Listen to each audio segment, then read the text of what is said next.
Pemirsa NTB1 kembali lagi bersama Winda. Dan kemarin Winda sudah mengajak kalian untuk mengunjungi MPR RI. Dan sekarang kita berkunjung dan melihat situasi di Mahkamah Konstitusi Republik Indonesia. Langsung saja bagaimana kondisinya, seperti apa? Let's go.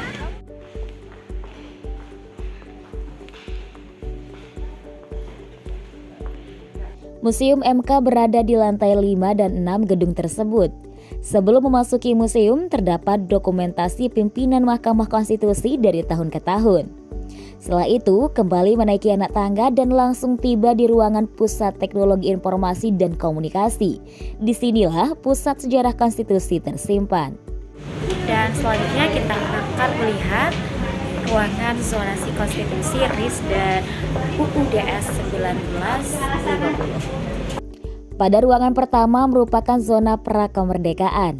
Terdapat penjelasan semasa kolonialisme, penduduk Jepang, kemudian Sumpah Pemuda, Kongres Pemuda I, penjelasan mengenai Badan Penyelidik Usaha Persiapan Kemerdekaan beserta tokoh-tokoh yang terlibat di dalamnya hingga perancangan hukum dasar negara dan juga penjelasan mengenai PPKI.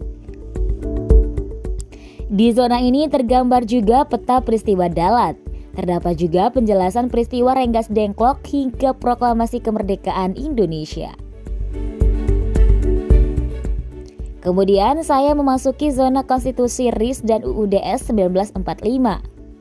Di sini terdapat penjelasan lengkap mengenai pembentukan struktur negara beserta kondisi rapat saat itu dan juga praktik ketatanegaraan. Oke, dan selanjutnya kita akan melihat situasi zona perubahan Undang-Undang 1945.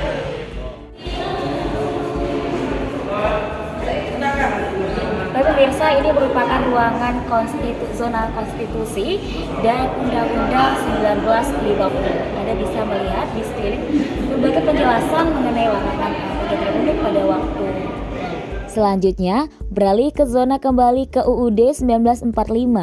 Sepanjang jalan menuju lokasi ini, Anda akan menyaksikan ukiran dinding gambar pahlawan nasional. Di ruangan inilah saya mulai merasakan suasana magis ketika masuk ke koridor. Pada zona ini, terdapat miniatur besar pembacaan dekret presiden. Dilanjutkan dengan zona perubahan Undang-Undang 1945. Semakin magis ketika melihat sekeliling ruangan ini terdapat penjelasan mengenai tragedi Trisakti, kerusuhan Mei 1998, tuntutan reformasi, aksi mahasiswa di gedung parlemen hingga pengunduran diri Soeharto, dan perubahan Undang-Undang 1945 pertama hingga perubahan yang keempat. Kemudian menuju lantai 6. Di mana ini merupakan ruangan sejarah terbentuknya Mahkamah Konstitusi. Sepanjang tangga terdapat penjelasan mengenai terbentuknya Mahkamah Konstitusi. Setelah itu terdapat miniatur bangunan Mahkamah Konstitusi saat ini.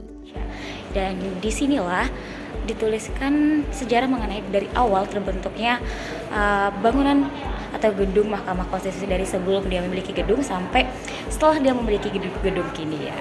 Dan semuanya tersimpan di Museum Mahkamah Konstitusi Republik Indonesia.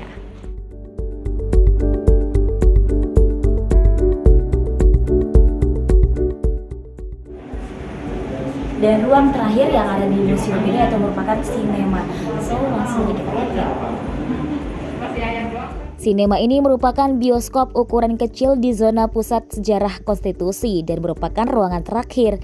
Dalam sinema ini, Anda akan menyaksikan film dokumenter mengenai sejarah terbentuknya dan disahkannya MK sebagai pengambil keputusan tertinggi. Dan pemirsa, itulah perjalanan saya di gedung Mahkamah Konstitusi sekaligus menyelami peran dari lembaga tinggi negara tersebut.